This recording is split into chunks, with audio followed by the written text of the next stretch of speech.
Welcome to my YouTube channel, Everything Medical. Today's video, we shall be looking at the anatomy of the ulnar nerve, which can be called the musician's nerve. Why is the ulnar nerve called the musician's nerve? Yes, why is it often called the musician's nerve? It is called a musician's nerve because it innervates some of the intrinsic muscles of the hand, which are involved in intricate hand movement that a musicians normally use in operating musical instruments. You get that is why it is called a musician's nerve. And now you have to understand that ulnar nerve is one of those peripheral nerves of the upper limb. Now, before we delve into the class properly, if you are coming across my channel at the first time, endeavor to subscribe. Yes, it is important to subscribe so that you get notification when I upload video on other areas of anatomy, because we cover the human anatomy, human body anatomy. Now let's proceed. The first thing we shall be looking on to is the introduction. Now, this diagram depicts the distributions and the cause of the ulnar nerve. You get. Recall that I said previously that the ulnar nerve can be called the musician's nerve. It can be called the musician's nerve. The musician's nerve. That is the second name of the ulnar nerve. You get. So what we shall be using to discuss the ulnar nerve, first thing is the introduction. We have the introduction.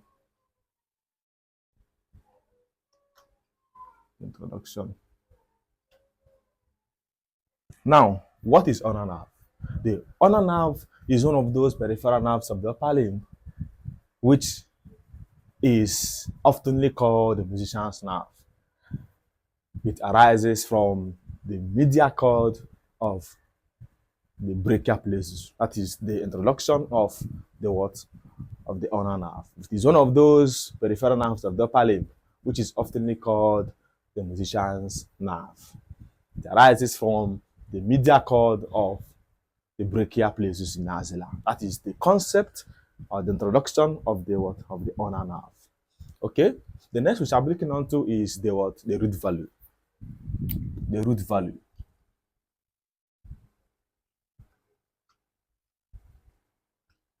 The root value. Now, what are those nerve fibers, or what are those nerve fibers that the ulnar nerve contains? You get. The ulnar nerve contains nerve fibers from the spinal root of the C8 and T1 of the brachial plexus. You get. So the nerve root is the ventral rami of C8 and T1. This is the nerve root of the ulnar nerve because it contains what we call the nerve fibers from the spinal root of C8 and T1 of the brachial plexus. Yes. Because that this is the 8th cervical spinal nerve and this is the 1st thoracic spinal nerve. They form the nerve root of the brachial plexus. That is why the ulnar nerve originates from the medial cord of the brachial plexus. But you have to understand that the ulnar nerve also have an associated contribution from the C5. Okay. That is why mostly the nerve fibers of the flexor carpi ulnaris is from the C5. You get. So it has an associated contribution from the C5. Okay. Associated contribution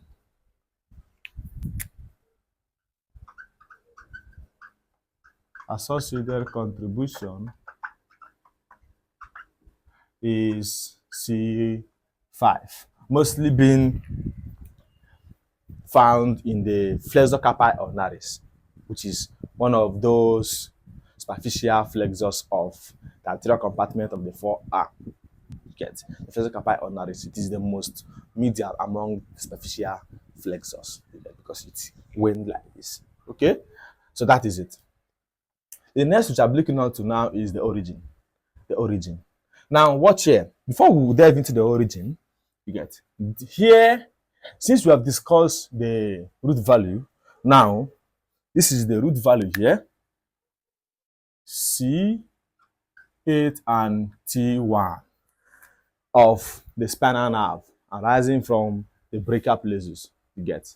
So the root value of the ulnar nerve is, it contains nerve fibers from the spinal root of the brachial plexus, which is C8 and what, and T1, and it also have an associated contribution from the brachial plexus, which is the C5. So the next outline is the origin. The origin. What is the origin of the ulnar nerve? The ulnar nerve originates from the medial cord of the brachial plexus.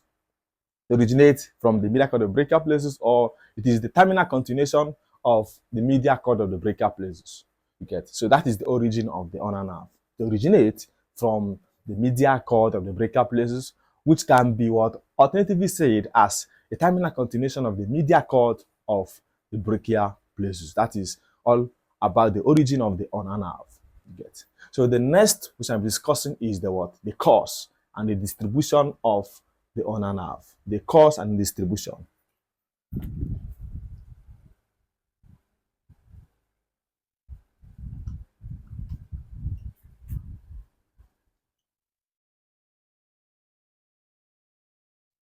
The cause and distribution of the ulnar nerve. Yeah, that is where we're going to discuss this diagram. Let's know how this diagram will be fashioned, because this diagram depicts the cause and the distribution of the ulnar nerve. You get? Now, how does the ulnar nerve courses along from the axilla to the hand? You get? How does it runs? How does it travels? How does it descend? Now, let's proceed. Okay. Now, we have seen that the ulnar nerve arises from the medial cord of the brachial plexus in the axilla. You get? So, this is the ulnar nerve. Here is the ulnar nerve.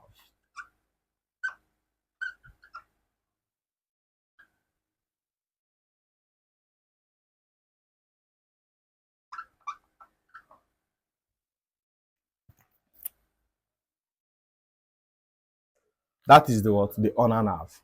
You get? It arises from the medial cord of the what? Of the brachial plexus, or it is the terminal continuation of the medial cord of the brachial plexus. Now, after arising from the medial cord of the brachial plexus, the ulnar nerve, recall that the brachial plexus lies in the axilla. You get? The cord of the brachial plexus lies in the what? In the axilla. You get? While the roots are located on the neck. You get? Now, after the ulnar nerve have arise from the medial cord of brachial plexus in the axilla, the ulnar nerve descend between the, or it descends in a plane. It descends in a plane between the axillary artery laterally and axillary vein medially. Okay? Because after the ulnar nerve have arise from the medial cord of the brachial plexus in the axilla, it enters, or it descends in a plane between the axillary artery laterally and axillary vein medially. That is only course it took in the what? In the axilla. You get? Now, as it descends in a plane between the axillary artery laterally and axillary vein medially, it enters the arm. It enters the what? The arm. Now, at the upper part of the arm, the ulnar nerve descends downward on the medial aspect of the arm with the brachial artery that is located what? Laterally. That is why at the upper part of the arm, the brachial artery is what? Located laterally to the what? To the ulnar nerve. Now, this is the brachial artery.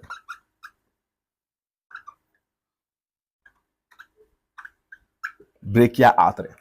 You get? Because once the ulnar nerve descends in a plane, between the axillary artery laterally and axillary vein medially. It enters the arm. Once it enters the arm, it proceeds deeply on the medial aspect of the what? Of the arm with the brachial artery located laterally. That is why you are seeing the brachial artery that is located laterally to the what? To the ulnar nerve at the upper aspect of the what? Of the arm. Now, the ulnar nerve is still traveling at the level of the midpoint of the humerus, which is the point of the insertion of the coracobrachialis muscle. The ulnar nerve does what? Pierces the medial fascia intermuscular septum to enter the posterior compartment of the what? Of the arm. Now, this is the medial fascia intermuscular septum.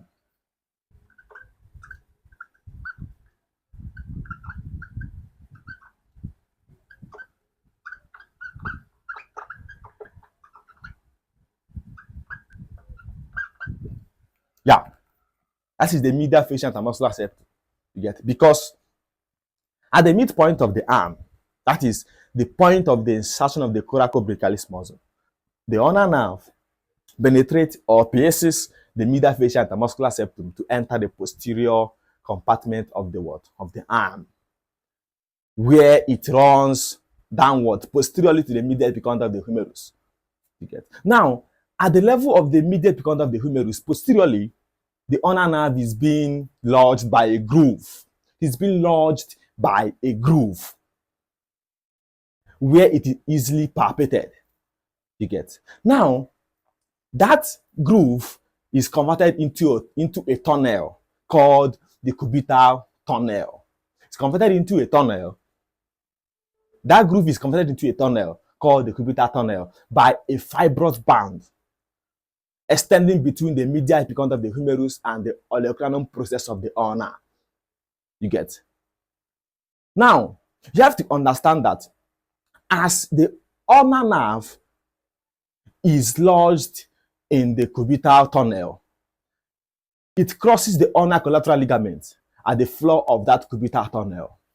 And important to note, the ulnar nerve does not give any branch or innervate any musculature, be it the through its muscular branch to a muscle or any sensory innervation at the level of the axilla and the what? And the arm. So there's no innervation or branch in the axilla and the what? And the arm. The ulnar nerve does not give any branch in the axilla and the what? And the arm. You get? Now see it here.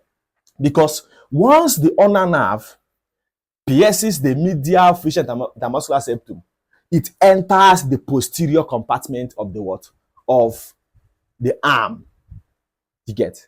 Where it runs downward posteriorly to the medial epicondyle of the humerus. This is the medial epicondyle of the humerus.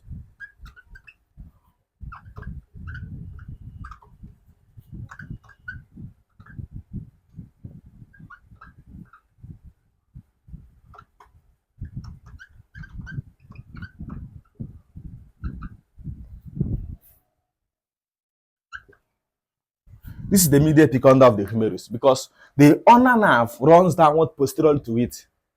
So it is at the level of the medial epicondyle of the humerus that the ulnar nerve is being lodged by a groove. That groove is converted into a tunnel. Recall that it is at that groove that the ulnar nerve is easily palpated. You get? It is easily palpated on that what? Groove. You get? Now, once it is lodged in that groove, now that groove is now converted into a tunnel called the cubital tunnel by a fibrous band which extends between the medial epicondyle of the humerus and the olecranum process of the ulna. Now, as the ulnar nerve is lodged in that groove, it crosses the ulnar collateral ligament at the floor of that tunnel, which was converted into at the floor of that groove, which was converted into a tunnel by the fibrous band extending between the medial epicondyle of the humerus and the what? And the olecranum process of the ulna.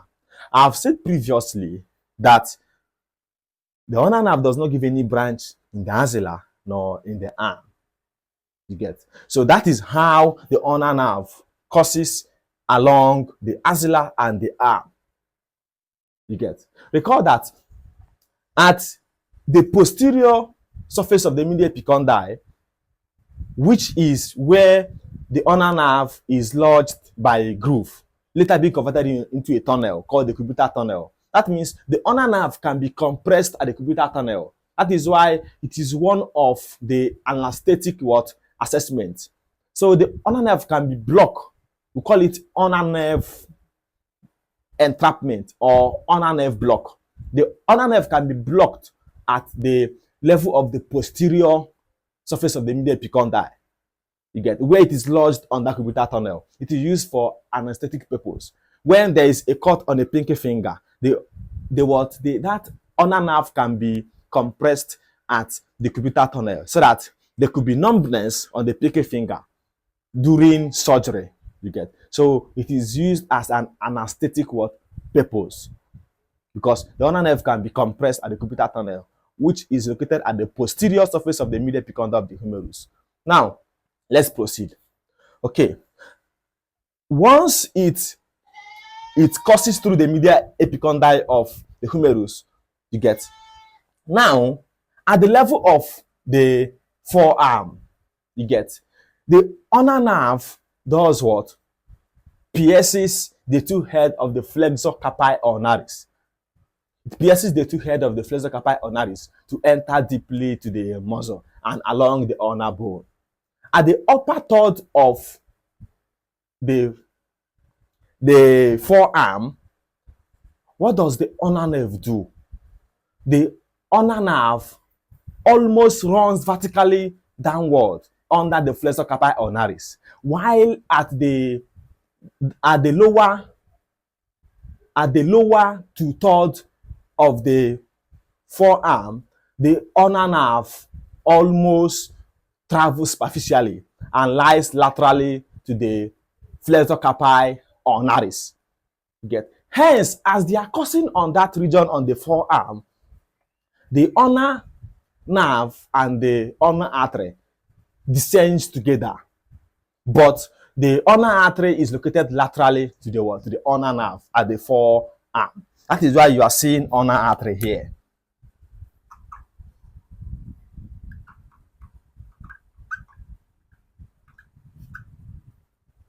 The ulnar artery. Now, recall that at the level of the forearm, the ulnar nerve gives a tweak which supplies to the what? To the elbow joint. So this is a tweak of the elbow joint. The tweak of the what? Of the elbow joint. Now, this muscle is the flexor carpi ulnaris, which the ulnar nerve pierces to enter deeply to the muscle and also to the ulnar bone. This is the flexor carpi ulnaris.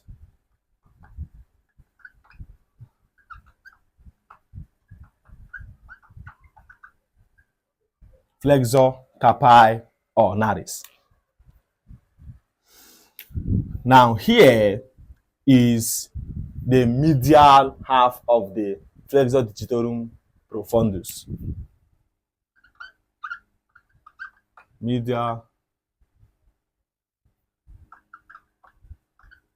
half of flexor digitorum profundus. Medial half of flexor digitorum profundus. Now, at the level of the forearm, the ulnar nerve give branches, a muscular branch and a sensory branch. It gives one muscular branch and what? A sensory and two sensory branch. Those sensory branch does not innervate in the forearm. They arises in the forearm but exert their action on the hand by traveling superficially to the flexor retinaculum. Now, let's proceed. Watch here.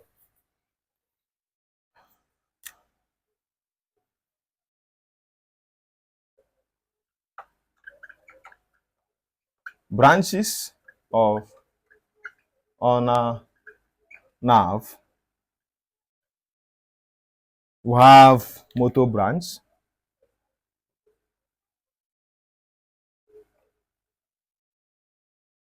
motor branch,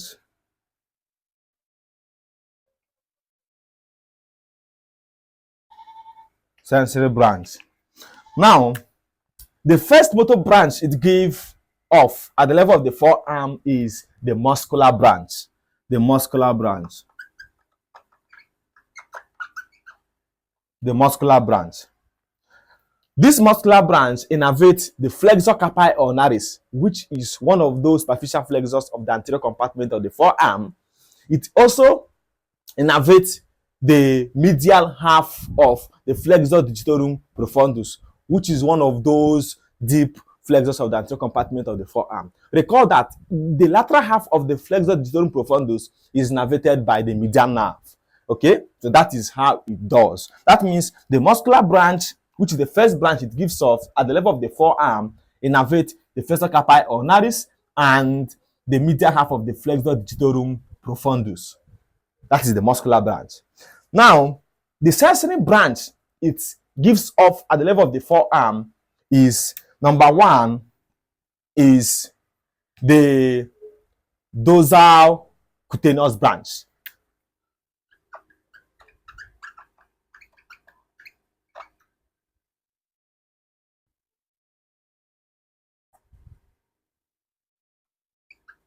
The dorsal cutaneous branch. Number two is the palmar cutaneous branch.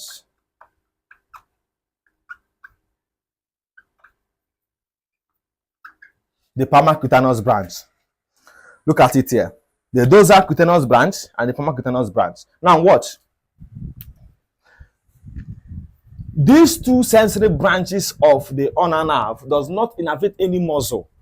I mean any skin at the level of the forearm, not muscle, because it's a sensory branch. It does not innervate any skin at the level of the forearm. It only originates in the forearm to exert its action on the hand.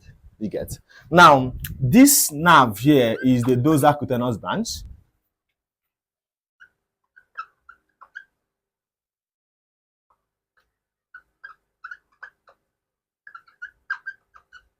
Dorsal cutaneous branch.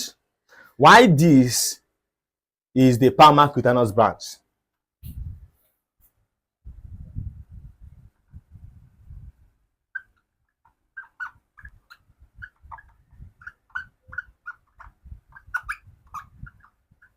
The palmar what? Cutaneous branch. Now, the dorsal cutaneous branch, how does it travel? It descends superficially to the flexor retinaculum to enter the hand, where it gives a cutaneous innervation to the skin at the dorsal surface of the medial 1.5 digit and also associated dorsal hand area.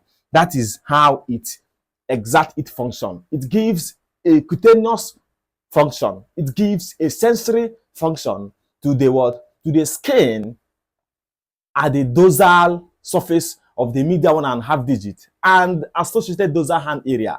Those are the area that it exerts its cutaneous activities. So that is it for the dorsal cutaneous branch. It arises in the forearm, then descends what? Peripherally above the flexor retinaculum to enter the hand, where it exerts its cutaneous activities. Okay? Now, the palmar cutaneous branch also arises in the forearm to enter the what? The hand, where it gives a cutaneous innervation to the skin at the what? At the medial half of the palm. Palmar cutaneous branch. It gives a sensory innervation or a what? A cutaneous innervation to the skin at the medial half of the palm. That is for palmar cutaneous branch. They are the sensory branches of the what? Of the ulnar nerve. Okay? Recall that this is the flexor retinaculum. Flexor retinaculum. The flexor retinaculum. You get? Where these sensory branches of the ulnar nerve descends what? Superficially to enter the what? Descends superficially to the flexor retinaculum to enter the hand, where they exert their functions, their cutaneous activities. So now, at the level of the wrist region, at the level of the what? Wrist region, the ulnar nerve crosses superficially to the flexor retinaculum by lying medially to the what? To the ulnar artery. Recall that at the level of the wrist region, the ulnar nerve lies medially to the what? To the ulnar artery. Which means that the ulnar artery lies what? Laterally to the ulnar nerve. Vice versa. Now, the ulnar nerve enters the hand by passing through the Glion's canal or the Pisciformate canal, because that canal lies like it lies over the Pisciformate ligament. That is why it's called the Pisciformate canal or the Pisciformate tunnel. So the ulnar nerve enters the hand by passing through the Glion's canal. You get? Now, once it enters the hand, it terminates by bifurcating into two terminal branches: the deep branch or the deep terminal branch and the superficial terminal branch. Now watch. This is the deep terminal branch of the ulnar nerve, while this is the superficial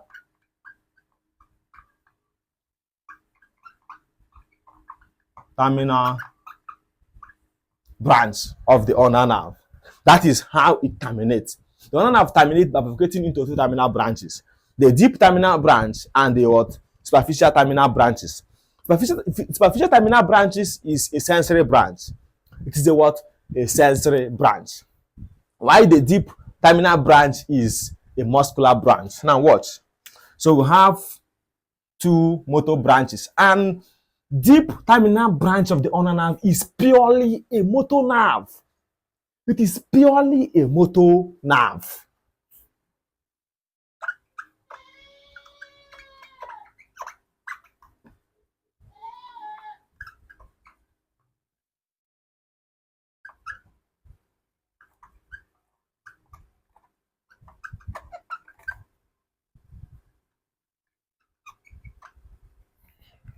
Okay.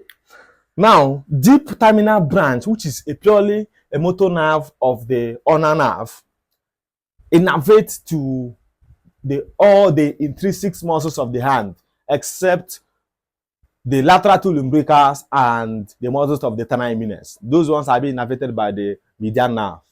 But the rest of the intrinsic muscles of the hand are being innervated by the ulnar nerve, such as the muscles of the hypoternal eminence region, which is this. The muscles of the hypoternal eminence is being innervated by the deep branch of the ulnar nerve. The interosseous muscles, which is the dorsal and the palmar interosseous muscles, that are being innervated by the terminal branch of the ulnar nerve. The medial two lumbricals are being innervated by the what? By the ulnar nerve. We have the flexor pollicis brevis. The superficial aspect is innervated by the deep branch of the ulnar nerve as well. We also have the adductor pollicis, which is being innervated by the deep branch of the ulnar nerve. You get? So all those muscles are the muscles that form the intrinsic muscles of the hand, except those ones that have been innervated by the median nerve, such as the muscles of the terminal eminence region and the lateral two lumbricals. Okay? Now, let's proceed. You have to understand that the superficial terminal branch of the ulnar nerve innervates the palmar surface of the medial 1.5 digit. That is what the superficial branch of the ulnar nerve does, what? Innervates. Okay, now watch. Recall that The deep branch of the ulnar nerve give off a twig which innervate the wrist joint. So this is the wrist joint, twig of wrist joint.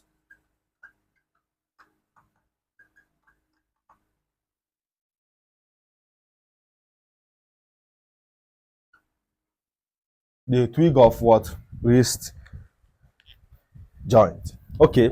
Now, the first muscle that the deep branch of the ulnar nerve innervate are the muscles of the hypothenal eminence region, which include the flexor digiti minimi brevis, the flexor digiti minimi brevis. The next muscle it innervates in the hypothenal eminence region is the abductor digiti minimi. Abductor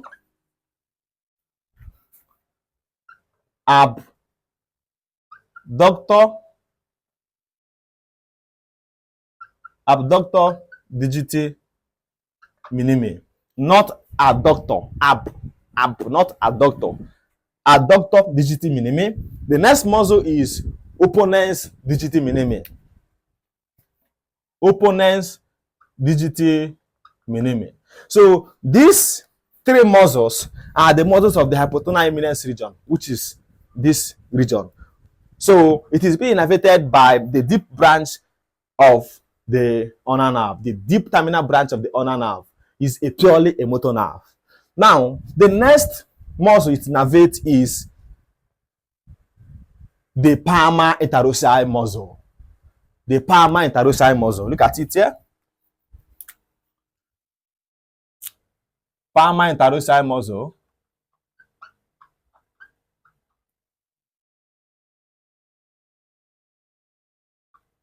Interosseous. Palmar interosseous.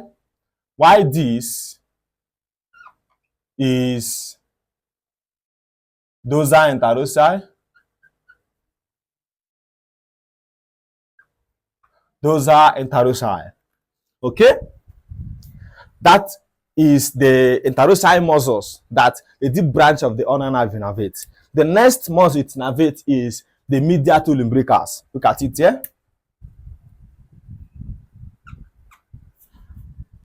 The medial two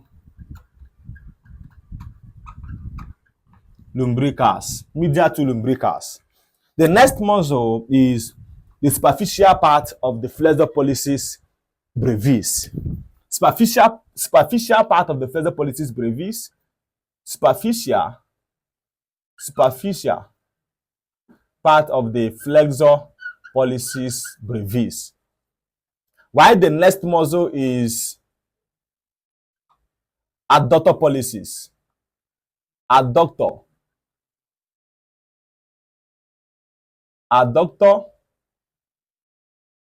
pollicis. Recall that this is abductor AB. Why this is ADD, adductor pollicis. You get it is the muscle that helps in adduction of the thumb. Adduction of the thumb. You get that is where if there is a paralysis of the ulnar nerve, you get that is the ulnar nerve palsy, whereby leading to atrophy of the adductor pollicis. There will be presence of Frotman's sign, whereby the patient will not be able to adduct the thumb. It is a clinical sign in assessing the ulnar nerve at the level of the thumb region, because the adductor pollicis is already paralyzed. It will indicate Frontman's what sign. So that is how it does what it works. Now, this superficial terminal branch innervates another muscle. You get it innervates what? Another muscle. Okay. The superficial branch of the ulnar nerve innervates the palmaris brevis. With the palmaris brevis muscle. Palmaris brevis. So that is the distribution and course of the what? Of the ulnar nerve. Get now the termination. Termination of ulnar nerve.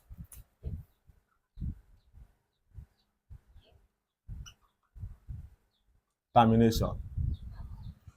The in termination of the ulnar nerve, the ulnar nerve terminates as it enters the hand by passing through the Guyon's canal. It terminates by dividing into two terminal branches or bifurcating into two terminal branches, which is the deep terminal branch and the superficial terminal branch.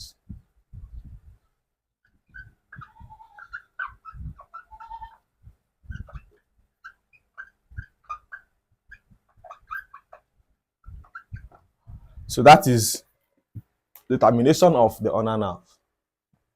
So the next which I'm discussing is the clinical relevance. The clinical relevance.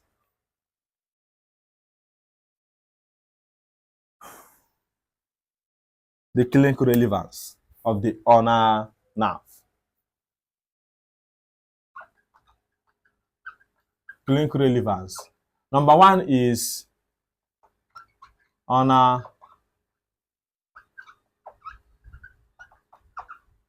nerve palsy. One is the ulnar nerve what? Palsy. Yes. Ulnar nerve palsy or ulnar nerve paralysis can be implicated at two regions in the body. When there's a damage of the ulnar nerve at the level of the elbow, that is number one, and damage of the ulnar nerve at the level of the wrist, that is number two. So if there is the damage of the ulnar nerve at the level of the elbow and the wrist, it implicates what? Ulnar nerve paralysis or palsy.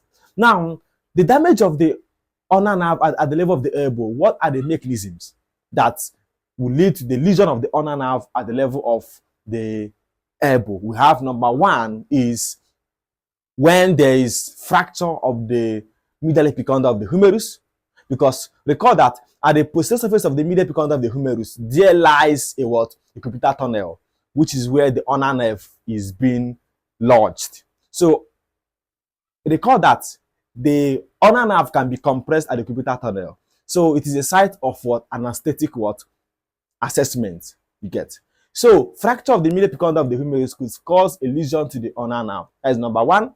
Fracture of the supracondylar groove of the humerus could cause a lesion to the ulnar nerve, and compression of the ulnar nerve at the cubital tunnel could cause a lesion to the ulnar nerve. So those are the mechanisms by which there is a damage of the ulnar nerve at the level of the elbow region. Now, once there is a damage of the ulnar nerve at the level of the elbow region, there will be loss of motor and sensory functions of the ulnar nerve. Number one is that on the motor function, there will be loss of all the intrinsic muscles of the hand. That's number one.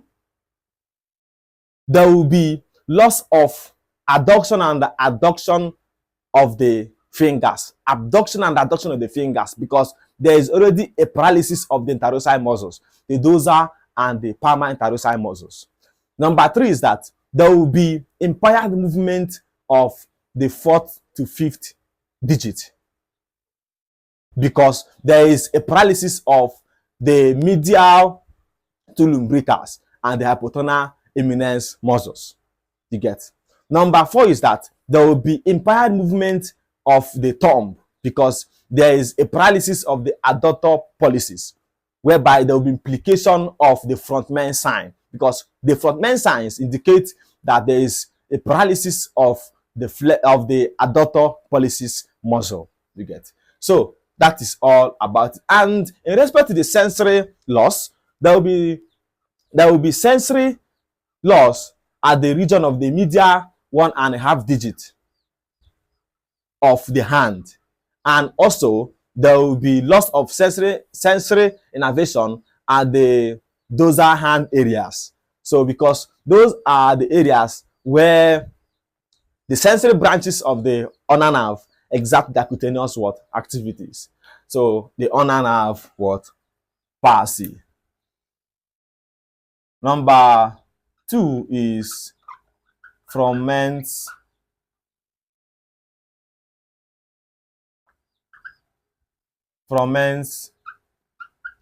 sign. Froment's sign indicates the paralysis of the adductor pollicis. Adductor pollicis.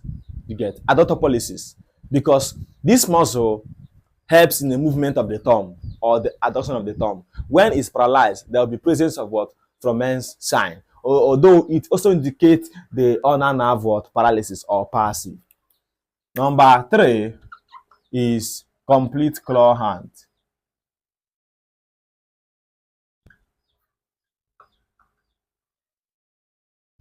Complete claw hand.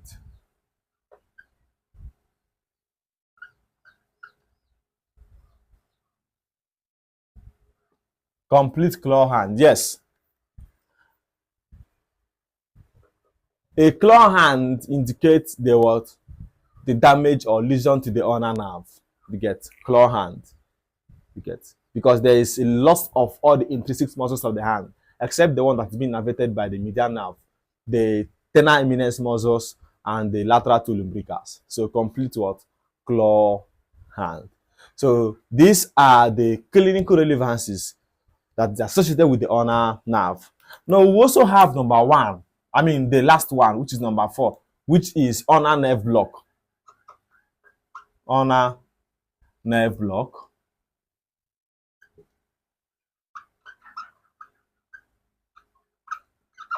Ulnar nerve block. This ulnar nerve block is exerted on the posterior surface of the medial epicondyle of the humerus. Get, it is used for anesthetic purpose, whereby if there is a cut on the pinky finger, you get, if the pinky finger is required to be numbed, you get, they could block the ulnar nerve at the posterior surface of the medial epicondyle of the humerus. So that the surgery could be done and there will be loss of what? Pain sensation. Get. Recall that the ulnar nerve can be compressed at the what? At the cubital tunnel, which is being formed by the fibrous band between or extending between the medial epicondyle of the humerus and the olecranon process of the ulnar. So I believe we have done justice to the anatomy of the ulnar nerve, which can be called the musician's nerve, ranging from the introduction to the clinical relevance. Get, we have discussed everything, everything. Thank you so much for staying to the end of this class. Don't wait to subscribe and share this video to your colleagues in what? In medical school. Thank you so much for watching.